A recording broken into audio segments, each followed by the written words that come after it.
नमस्कार, बुलेटिन में आपका बहुत बहुत स्वागत है और मैं हूं आपके साथ दीपिका ओझा। चलिए शुरुआत करते हैं खबरों की। जोशीमठ चारधाम यात्रा का प्रमुख पड़ाव है। चीन सीमा से सटे इस इलाके में लगातार भूघसाव हो रहा है, जिसके चलते स्थानीय लोगों में दहशत का माहौल है। यहां 500 घरों में दरारें आ गई हैं, लोग डरे हुए हैं। हाल यह है कि लोग अपने घर छोड़कर दूसरी जगह शिफ्ट हो गए। मामले की गंभीरता को देखते हुए अब राज्य सरकार ने शहर को भूघसाव से बचने के लिए इंतजाम करने शुरू कर दिए हैं। इसके लिए सिंचाई विभाग को ड्रेनेज प्लान और इसकी डीपीआर बनाने को कहा है। प्रशासन द्वारा भूभार्गीय सर्वेक्षण कर इसके कारण जानने के प्रयास भी किए हैं, जिसके बाद प्रशासन को 24 सितंबर को वैज्ञानिकों की 6 सदस्यीय टीम द्वारा रिपोर्ट भी सौंपी गई थी। टीम की रिपोर्ट में भूघसाव का कारण पानी की निकासी न होना और ज्यादा निर्माण बताया गया था। वहीं अब मुख्यमंत्री पुष्कर सिंह धामी का कहना है कि मामले की जांच चल रही है। इसमें रिसर्च करने वाले संस्थान, इंस्टीट्यूट से लेकर तमाम इंस्टीट्यूट इस पर आकलन कर रहे हैं और उसी के आधार पर आगे की कार्रवाई की जाएगी।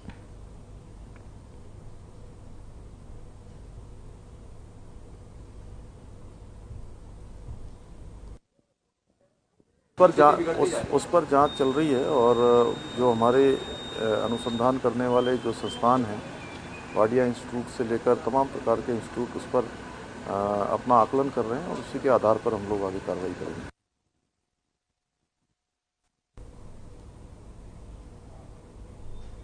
इसी बीच चंपावत से बड़ी खबर सामने आ रही है, जहां पर आपको बता दें कि अघोषित बिजली कटौती एक बड़ी समस्या बन गई है। बिजली विभाग मनमाने ढंग से बिजली काट रहा है। गिरते तापमान और बिजली की कटौती से लोग परेशान हैं।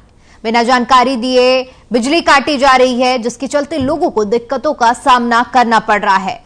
तो बड़ी और अहम जानकारी आपके साथ साझा कर रहे हैं, जहां पर बिजली विभाग मनमाने तरीके से बिजली की कटौती कर रहा है।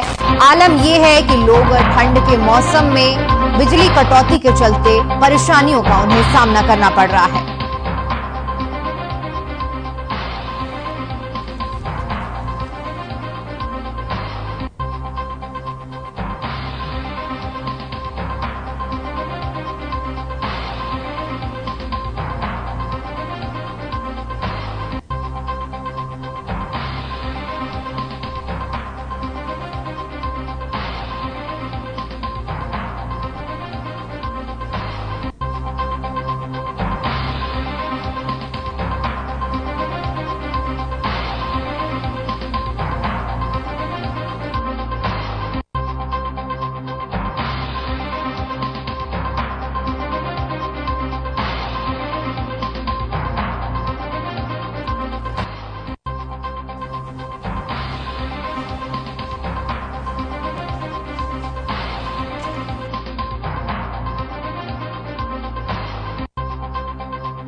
कर रहे हैं, जहां पर बिजली कटौती को लेकर लोगों को परेशानियों का सामना करना पड़ रहा है।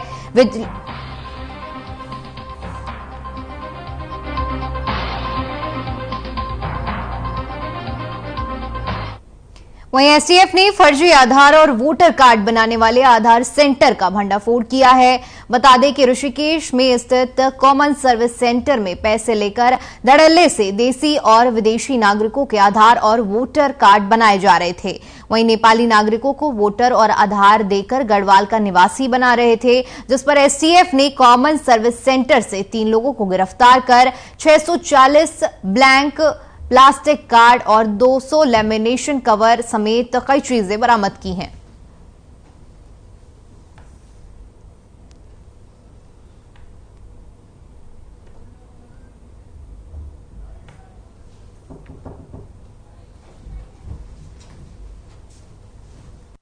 देखिए, काफी दिनों से शिकायतें मिल रही थी कि कुछ लोगों द्वारा, जो बाहरी लोग हैं, उनका फर्जी डॉक्यूमेंट्स बनाए जा रहे हैं, जिसमें वोटर आईडी, आधार कार्ड आदि शामिल हैं।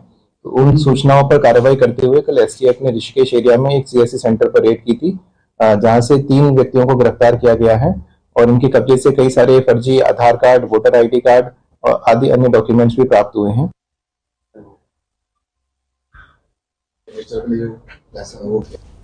उधर हरिद्वार में वरिष्ठ पुलिस अधीक्षक अजय सिंह ने जिले भर में 10 चौकी प्रभारी समेत 20 उप निरीक्षकों के कार्य क्षेत्रों में फेरबदल किया।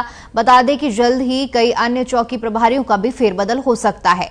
रुड़की कोतवाली के सोत बी चौकी प्रभारी को बनाया गया है। इसके अलावा बिक्कमपुर प्रभारी चौकी मनोज को बनाया गया है।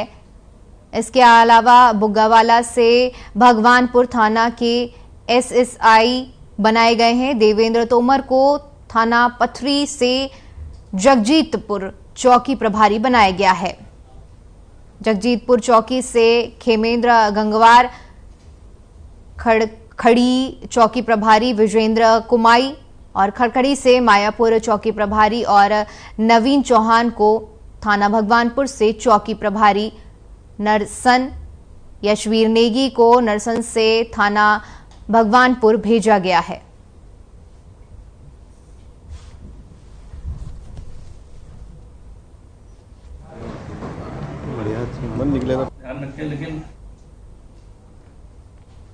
उधर लक्सर तहसील क्षेत्र स्थित बेसड़ी खादर गांव के एक राजकीय प्राथमिक विद्यालय में गर्म स्वेटर का वितरण किया गया। गर्म स्वेटर वितरण कार्यक्रम का आगाज Abdul Kalam education help trust के नेतृत्व में किया गया। इस कार्यक्रम के दौरान निर्धन तबके से जुड़े 75 छात्र छात्राओं को सूचीबद्ध करते हुए गर्म स्वेटर वितरित किए गए।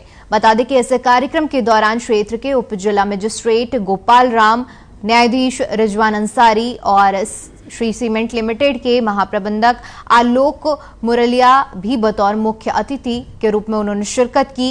वहीं Abdul Kalam educational help trust के अध्यक्ष इंजीनियर उस्मान अंसारी और उपाध्यक्ष मोहम्मद अंसार ने आयोजित किया था, जिसकी क्षेत्र में जमकर प्रशंसा और सराहना की जा रही है।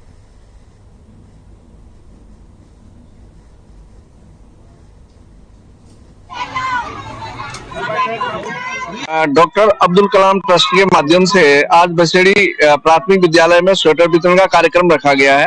ये सराहनीय पहल है और निश्चित रूप से जिस तरीके से लगातार ठंड बढ़ रही है, बच्चों को इसमें राहत मिलेगी जो जरूरतमंद बच्चे हैं। और यहाँ पर लगभग 70 बच्चों को स्वेटर वितरण का कार्यक्रम यहाँ पे रखा गया और वितरण किए गए हैं। ये बहुत अच्छा पहल है और उम्मीद करता हूँ कि आगे भी ये संस्था लगातार ऐसे विद्यालयों में गरीब बच्चों को स्वेटर वितरण का कार्यक्रम करे।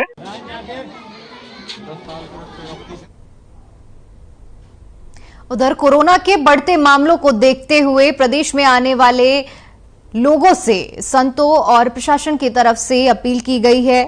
कोरोना वायरस का प्रकोप एक बार फिर से बढ़ता हुआ नजर आ रहा है। भारत सरकार कोरोना के बढ़ते प्रकोप को देखते हुए सतर्क नजर आ रही है और अपनी तैयारियों में जुट गई है। उत्तराखंड सरकार ने कोरोना के बढ़ते प्रकोप को देखते हुए सभी जिले के अधिकारियों को सतर्क रहने की हिदायत दी है। धर्मनगरी हरिद्वार की हर की पैड़ी पर आने वाले श्रद्धालुओं को पुलिस ने मास्क लगाने को लेकर जागरूक किया। वहीं संत समाज भी लोगों से अपील कर रहा है कि जारी गाइडलाइन उसका पालन किया जाए।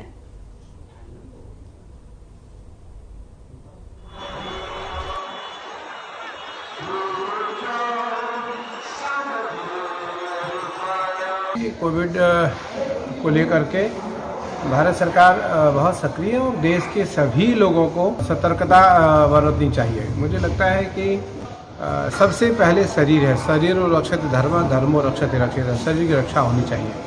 इसलिए मैं अपील करता हूँ लोगों से कि मास्क और दूरी बना करके रखें, सावधानी रखें। इसमें देखिए जो हमें निर्देशन मिलते जा रहे हैं उसके अकॉर्डिंगली लोगों को भी हम लोग सतर्क भी कर रहे हैं और उनसे सहयोग की अपील भी कर रहे हैं। उनसे रिक्वेस्ट कर रहे हैं कि जो भी यहाँ पे हरिद्वार में हर की पैड़ी और आसपास के जो इलाके हैं जहाँ पे लोगों का आवागमन बहुत ज़्यादा है, वहाँ पे वो मास्क का प्रयोग करें और भीड़ भाड़ वाली जगहों पे बिना मास्क के घूमने से अपने आप को बचें।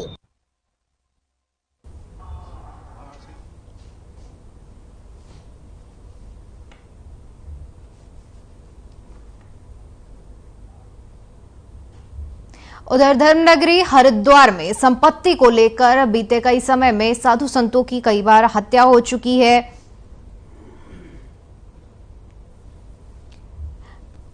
जिसको लेकर साधु संतों की जो हत्या हुई है। अब इसी कड़ी में हरिद्वार निरंजनी अखाड़े के आचार्य महामंडलेश्वर स्वामी कैलाशानंद गिरी की हत्या की साजिश का मामला सामने आया है। उत्तर प्रदेश प्रयागराज पुलिस ने हत्या की साजिश के आरोप में एक संदिग्ध को गिरफ्तार किया है, जिसके बाद हरिद्वार पुलिस भी अलर्ट हो गई है। एसएसपी अजय सिंह ने पुलिस अधिकारियों और खुफिया तंत्र को निर्देशित किया है, क्योंकि 1 जनवरी को दक्षिण काली मंदिर में कैलाशानंद गिरी का जन्मदिन का कार्यक्रम मनाना जाना है। इसको लेकर पुलिस कर्मियों को विशेष सावधानी बरतने के निर्देश दिए गए हैं। उसका नाम योगेंद्र शर्मा है, उसके पिता का नाम यशपाल शर्मा है। जो पुलिस की सीडीआर में भी उत्तर प्रदेश पुलिस ने उसको तुरंत गिरफ्त में लेकर के उससे पूछताछ कर रही है। मुझे लगता है कि अगर वो दोषी है तो उसे सजा मिलना चाहिए। लगता है कि हमारी जो बढ़ती हुई छवि है, बढ़ता हुआ हमारा कद है, हम देश में नहीं दुनिया में अपनी प्रतिष्ठा स्थापित कर रहे हैं अपने कर्म के कारण, अपनी अध्यात्म के कारण, अपनी कर्मनिष्ठता के कारण। वो कुछ लोगों को अच्छा नहीं लगता होगा अगर ऐसा कुछ है। वैसे भगवान जाको राखे साइया मार सके ना कोई, बालन बाका कर सके जो जग बैरी होए। प्रकरण संज्ञान में आया था और इसमें व्यक्तिगत रूप से फोन पर वार्तालाप भी हो गया था और इसमें एसपी सिटी को भी लगाया गया था कि मौके पर जाकर संबंधित, क्योंकि गंभीर प्रकरण है, हमारे साधु संत है या कोई षड्यंत्र अगर हो रहा है उनके खिलाफ या कहीं से भी कोई ऐसा अंदेशा है तो उसमें टीम लगाई गई, पूरी जानकारी की जा रही है, चूंकि उत्तर प्रदेश से भी रिलेटेड मामला। उधर राजकीय मेडिकल कॉलेज देहरादून के बाद प्रदेश सरकार जल्द ही 3 और मेडिकल कॉलेजों में भी कोविड संक्रमित सैंपलिंग की जीनोम सीक्वेंसिंग लैब स्थापित करेगी। इसके लिए एनसीडीसी दिल्ली से पंजीकरण की अनुमति मांगी गई है। इसके अलावा बूस्टर डोज लगाने के लिए केंद्र सरकार से 3 लाख कोविड वैक्सीन भी मांगी गई हैं।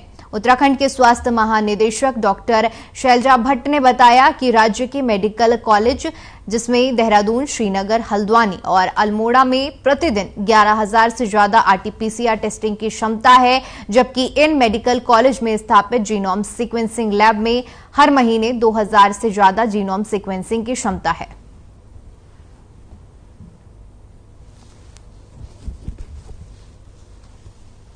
जीनोम सीक्वेंसिंग का कार्य होता है। जल्दी ही अल्मोड़ा और श्रीनगर मेडिकल कॉलेज भी इस पर शुरू कर देंगे। अल्मोड़ा तो लगभग तैयार है और श्रीनगर से बात हो रही है, तो ये हमारे मेडिकल कॉलेज भी इस पर काम कर रहे हैं और जैसे ही उनको सर्टिफिकेट मिल जाता है वहां पर भी जीनोम सीक्वेंसिंग शुरू हो जाएगी। देहरादून सचिवालय में सीएम पुष्कर सिंह धामी ने सुराज, सुशासन, सरलीकरण और समाधान के संबंध में अनुभाग अधिकारियों के साथ बैठक की। सीएम ने कहा कि सचिवालय प्रदेश का दर्पण है, यहीं से प्रदेश की दशा, दिशा एवं व्यवस्थाओं की नीति निर्धारण होती है। अनुभाग अधिकारी सचिवालय की महत्वपूर्ण कड़ी में शामिल होते हैं। चर्चा के दौरान अनुभाग अधिकारियों ने महत्वपूर्ण सुझाव भी सामने रखे। मुख्यमंत्री ने कहा कि सचिवालय में नई कार्य संस्कृति से कार्यों के सफल संचालन के लिए अनुभाग में हर संभव सुविधा दी जाएगी। इसी के साथ ही उन्होंने कहा कि अनुभाग में इस बात का विशेष ध्यान दिया जाएगा कि आमजन की समस्याओं के लिए समाधान के लिए पत्रावलियों पर सकारात्मक नोटिंग हो। सचिवालय से लोगों को बहुत अपेक्षाएं होती हैं। पत्रावलियों पर सबके दृष्टिकोण अलग हो सकते हैं। इनके निस्तारण के लिए सकारात्मक दृष्टिकोण से हम अपना क्या योगदान दे सकते हैं, इस पर ध्यान दिया जाए। जनहित से जुड़ी किसी पत्रावली पर जब सकारात्मक निस्तारण होता है तो इसका लाभ समाज की अंतिम पंक्ति पर खड़े व्यक्ति को मिलता है। सीएम ने कहा कि समाज के इन अंतिम पंक्ति के लोगों को ध्यान में रखते हुए कार्य को आगे बढ़ाना होगा।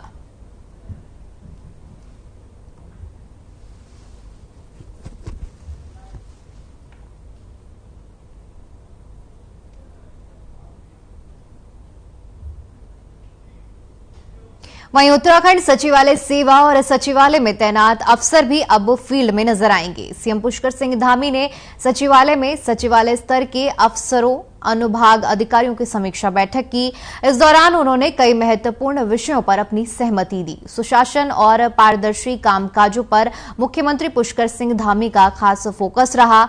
इसी कड़ी में सीएम धामी के सामने कई अनुभाग अधिकारियों ने अपनी समस्या को भी रखा।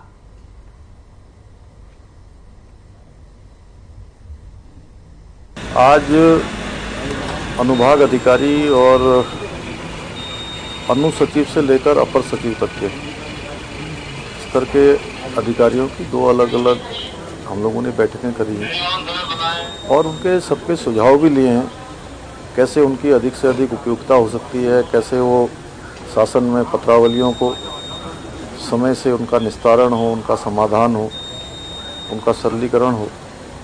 इन सब पर चर्चा हुई है और बड़ी सकारात्मक बैठक रही है, क्योंकि प्रदेश के विकास में गति देने में, प्रदेश की उन्नति में, प्रदेश की प्रगति में इन अनुभाग अधिकारियों से लेकर अनुसचिव और हमारे अपर सचिव तक के स्तर के अधिकारी कहीं पर नोडल के रूप में रहते हैं, कहीं पर अन्य भूमिकाओं में रहते हैं। तो उन सभी को हमने यह भी कहा है कि एक तो समय समय पर उनकी ट्रेनिंग होगी, ट्रेनिंग के साथ साथ फील्ड पर भी जहां उनकी उपयुक्तता होगी या जिस विभाग से संबंधित वो यहां से शासनादेश करते हैं उनको मौके पर भी जाकर देखेंगे, जिससे कि जो शासनादेश हुए हैं, जो यहां से धनराशि अवमुक्त हुई है, वो ठीक प्रकार से लग रही है कि नहीं लग रही है, ठीक प्रकार से उसका क्रियान्वयन हो रहा है कि नहीं हो रहा है। मुख्यमंत्री आवास के मुख्य सेवक सदन में नित्यानंद स्वामी जन सेवा समिति ने एक कार्यक्रम का आयोजन किया। कार्यक्रम में मुख्यमंत्री पुष्कर सिंह धामी को स्वच्छ राजनीतिज्ञ सम्मान 2022 से सम्मानित किया गया। आपको बता दें कि स्वामी जी की 94वीं तिथि के अवसर पर आयोजित कार्यक्रम में मुख्यमंत्री को सम्मानित करने के साथ ही संगीत, शिक्षा, उद्योग, चिकित्सा और सांस्कृतिक संपदा से जुड़े 5 लोगों के साथ अन्य 2 लोगों को उत्तराखंड गौरव से सम्मानित किया गया। प्रदेश के पहले मुख्यमंत्री रहे नित्यानंद स्वामी को नमन करते हुए मुख्यमंत्री पुष्कर सिंह धामी ने कहा कि समाज के अंतिम पायदान पर खड़े व्यक्ति तक सेवा प्रदान करने की उनकी संकल्पबद्धता अनुभूतपूर्ण है। उनका जीवन हम सभी के लिए एक प्रेरणापुंज के समान है। कार्यक्रम में कैबिनेट मंत्री प्रेमचंद अग्रवाल, सांसद रेखा वर्मा, नरेश बंसल, उत्तर प्रदेश के पूर्व शिक्षा मंत्री डॉक्टर अम्मार रिजवी के अलावा कई बड़े नेताओं ने अपने विचार व्यक्त किए।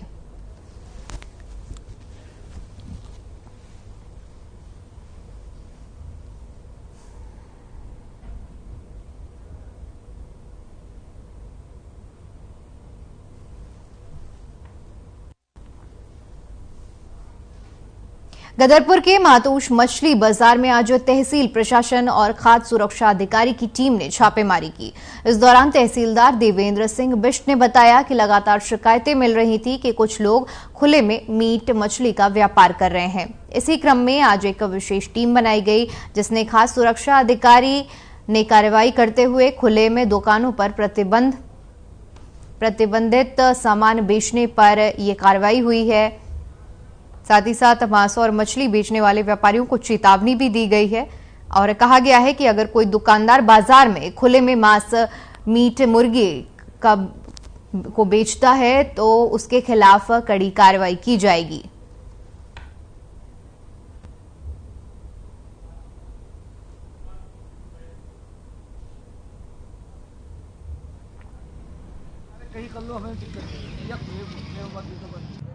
कि यहाँ पर जो है मतोस मोड़ में जो है अवैध मीट, मुर्गा, मच्छी खुले मार्केट में बेचने की शिकायत प्राप्त हो रही थी बार बार, जिसके लिए आज जो है फूड सप्लाई इंस्पेक्टर को भी बुलाया गया था।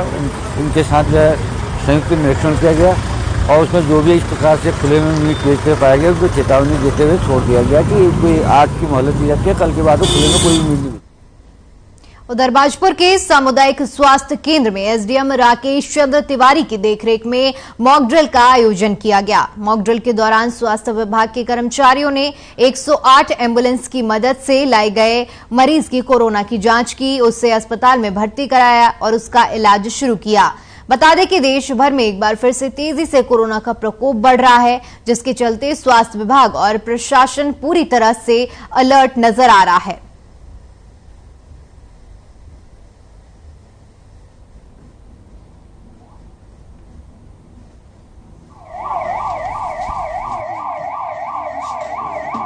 जो गवर्नमेंट के निर्देश पर और जिलाधिकारी महोदय के निर्देश पे आज यहाँ सीएससी बाजपुर में कोविड-19 की जो इस समय की लहर चल रही है उसको दृष्टिगत रखते हुए कि क्या हमारे पास तैयारियां हैं हॉस्पिटल में ऑक्सीजन सिलेंडर और जो बेड्स वगैरह हैं, उसको लेके मॉक ड्रिल का आयोजन अभी 11 बजे किया गया। हमारे यहाँ जो सीएमएस हैं डॉक्टर माथुर जी हैं और उनकी पूरी टीम है। मालूम है पूरे भारत में, भारत सरकार के निर्देशों में सभी जगह पूरे भारत में से मॉक ड्रिल करी जा रही है। जिससे का मालूम है कोविड-19 का दोबारा सा प्रकोप चाइना के माध्यम जापान कई कंट्रीज़ में आ गया है, हमारे यहाँ भी इसमें दस्तक दे दी है। उसकी दिशा उसी क्रम में हमारे यहाँ भी मॉक ड्रिल करी जा रही है कि हमारी तैयारियाँ कैसी हैं। उसी क्रम में जिलाधिकारी उधम सिंह नगर, उप जिलाधिकारी मिस्टर तिवारी के ऑब्जर्वेशन में अभी हमें मॉक ड्रिल करी है, जिसमें सीएमओ ऑफिस से भी 2 हमारे डॉक्टर्स आए हैं। तो हमने एक डमी करके एक मरीज़ को हमने कैसे ले आना है, कैसे उसको आइसोलेशन में रखना है, कैसे उसको ऑब्जर्वेशन रखना है, कैसे रैपिड टेस्ट कराना है। खबर चमोली के जोशीमठ से है, जहां जिलाधिकारी हिमांशु खुराना ने इलाके का निरीक्षण किया। साथ ही भूस्खलन की समस्या को लेकर सिंचाई विभाग को ड्रेनेज प्लान के लिए जल्द डीपीआर तैयार करने के निर्देश दिए। साथ ही मारवाड़ी पुल से विष्णुप्रयाग तक करीब 1.5 किलोमीटर क्षेत्र में नदी से हो रहे भू कटाव की रोकथाम के लिए सुरक्षा दीवार के निर्माण के लिए आपदा न्यूनीकरण के प्रस्ताव उपलब्ध कराने को कहा। जोशीमठ नगर में ये हाल है जिसकी वजह से मकानों और दीवारों में गंभीर दरारें आ रही हैं और लोगों को समस्याओं का सामना करना पड़ रहा है। इसी कड़ी में जिलाधिकारी ने अधिकारियों को निर्देश दिए हैं।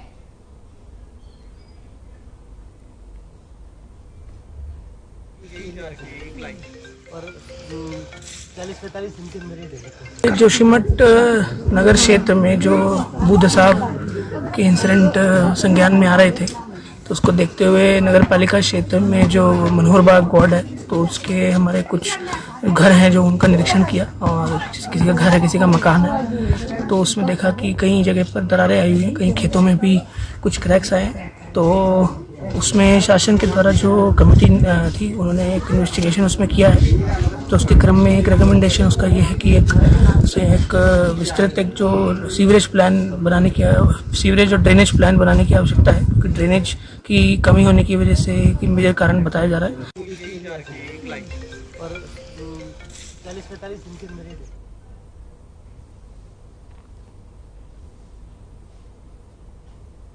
उधर हरिद्वार में प्रशासन की लाख सख्ती के बाद भी प्रतिबंधित दवाएं धड़ल्ले से बेची जा रही हैं। ड्रग इंस्पेक्टर अनीता भारती ने सिडकुल थाना क्षेत्र के रावली महदूद स्थित एक मेडिकल स्टोर पर छापेमारी करते हुए नशीली दवाइयों की बिक्री पकड़ी।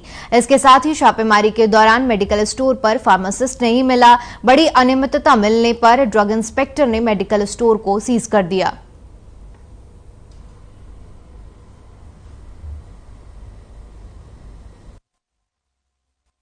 नारकोटिक दवाइयां ली गई हैं और मेरे द्वारा वो दवाई चेक की गई हैं जो कि नारकोटिक हैं, अल्प्राजोलाम है, और जिस लड़के ने वो खरीदी है वो अभी जो है 17-18 ईयर्स का है और वो इस वक्त सही बता पाने की भी कंडीशन में नहीं है, बट उसके द्वारा बताया गया है कि इस मेडिकल स्टोर से ली गई है। और मैं यहाँ पे आई हूँ और यहाँ पे मेडिकल स्टोर पे ना फार्मासिस्ट है ना मालिक है, कोई और द्वारा इसको चलाया जा रहा है और फिलहाल मेरे द्वारा इस मेडिकल स्टोर को बंद कराया जा रहा है। उधर दिनेशपुर पुलिस के हाथ बड़ी सफलता लगी है। बता दें कि पुलिस ने 2 अभियुक्तों को गिरफ्तार किया है। पुलिस ने आरोपियों के पास से 293 कछुओं को बरामद किया है।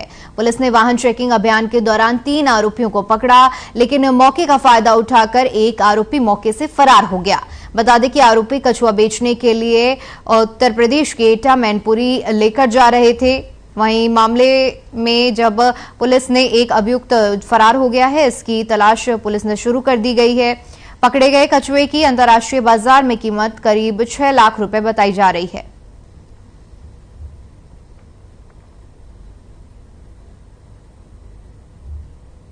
जो है दिनेशपुर पुलिस को एक बहुत ही बेहतरीन सफलता मिली है, जिसमें वन्यजीव तस्करी की जो मतलब जो अपराध है उसके ऊपर प्रहार करते हुए इन्होंने उत्तराखंड के इतिहास में हाईएस्ट अमाउंट ऑफ जो कछुए है, एक एंडेंजर्ड प्रजाति का 293 कछुए कुल मिला के ये बरामद हुए हैं। ये मुखबिर के इनपुट पर काम हुआ है। इसमें आप देख सकते हैं हमारे बाय में ब्लैक कलर XUV 500 में ये तस्करी हो रहा था। इसके चेकिंग के दौरान पकड़ा गया और उसमें 6 बोरियों में कुल मिला के 6 बोरियों में 293 कछुओं को मतलब बरामद हुए हैं। उसमें 2 अभियुक्त पकड़े गए हैं और तीसरा जो है फरार हो गया है। इसकी चलिए फिलहाल के लिए इस बुलेटिन में इतना ही। देश और दुनिया की तमाम बड़ी खबरों के लिए बने रहिए हमारे साथ। नमस्कार।